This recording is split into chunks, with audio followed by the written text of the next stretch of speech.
নমস্কার বন্ধুরা, কেমন আছো সবাই?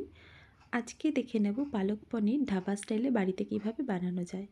এটা বানানোর জন্য আমাদের কিছুটা পেঁয়াজ কুচি, রসুন কুচি এবং বড় বড় করে কেটে রাখা পেঁয়াজ, রসুন আর আদার টুকরো লাগবে।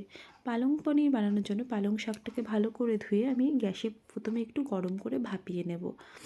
বেশিক্ষণ ভাপাবো না, অল্প কিছুক্ষণ ভাপিয়ে সেটাকে আমি বরফ দেওয়া জলের মধ্যে অ্যাড করব, যাতে পালং শাকের সবুজ কালারটা নষ্ট না হয়।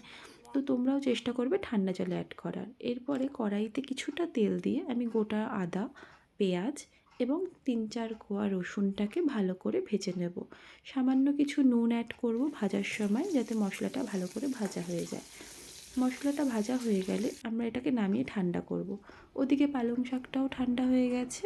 আমি জল চিপে আগে মিক্সিতে পালং শাকটাকে ভালো করে মিহি করে বেটে পিউরি বানিয়ে নেব। প্রথমেই জল অ্যাড করবে না মিক্সিতে, যদি প্রয়োজন মনে হয় তবে অ্যাড করবে জল। একই মিক্সিতে আমি সেই ভাজা মশলাগুলো বেশ কিছুটা ধনেপাতা, টমেটো আর কাঁচা লঙ্কা দিয়ে ভালো করে বেটে নেব।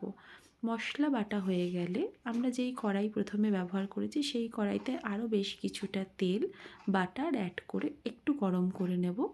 তারপরে আমরা সেখানে শুকনো লঙ্কা, গোটা জিরে, জিরের গুঁড়ো, হলুদ গুঁড়ো দিয়ে একটু নাড়াচাড়া করে এই বাটা মশলাটাই প্রথমে আমরা কষিয়ে নেব। যখন আমরা মশলা কষাবো সবসময় চেষ্টা করবে ফ্লেমটা লোতে রাখার, তাহলে মশলা পুড়ে যাবে না এবং খাবারের কালারটাও চেঞ্জ হবে না। পালক পানিরের ক্ষেত্রে সবুজ কালারটা অনেকের থাকে না, এটা ধরে রাখার জন্যই ছোটো ছোটো টিপসগুলো একটু খেয়াল করবে, তাহলেই কোনো অসুবিধা নেই। মশলাটা দিয়ে কিছুক্ষণ কষানোর পরে আমি কিছুটা মিষ্টি অ্যাড করবো এর মধ্যে। আমি বাতাসা অ্যাড করেছি, তোমরা চাইলে চিনিও অ্যাড করতে পারো। বাতাসা দিয়ে আমি কিছুক্ষণ কষিয়ে নেব লো ফ্লেমে। তারপরে আমি পালং শাকের পিউরিটাকে অ্যাড করে দেবো। যেহেতু ভাপানো রয়েছে তাই কাঁচা ভাব গন্ধটা নেই, তাই মিনিট ৫ আমি এটাকে লো ফ্লেমে কষিয়ে নেব।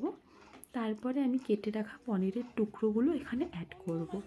পনিরের টুকরো দিয়ে কিছুক্ষণ আমি ঢাকা বন্ধ করে এটাকে ৫ থেকে ১০ মিনিট একটুখানি কষিয়ে নেওয়ার পরে জলটা কিছুটা টেনে যাবে। এরপরে আমি বেশ কিছুটা কসুরি মেথি এখানে অ্যাড করব। কসুরি মেথি দেওয়ার জন্য এবং ধনেপাতা থাকার জন্য পনিরের ফ্লেমটা ভীষণ ভালো, ফ্লেভারটা খুব ভালো আসবে। তো আজকের মতন এখানেই রইল। যদি ভিডিওটা ভালো লেগে থাকে একটা লাইক করে দেবে।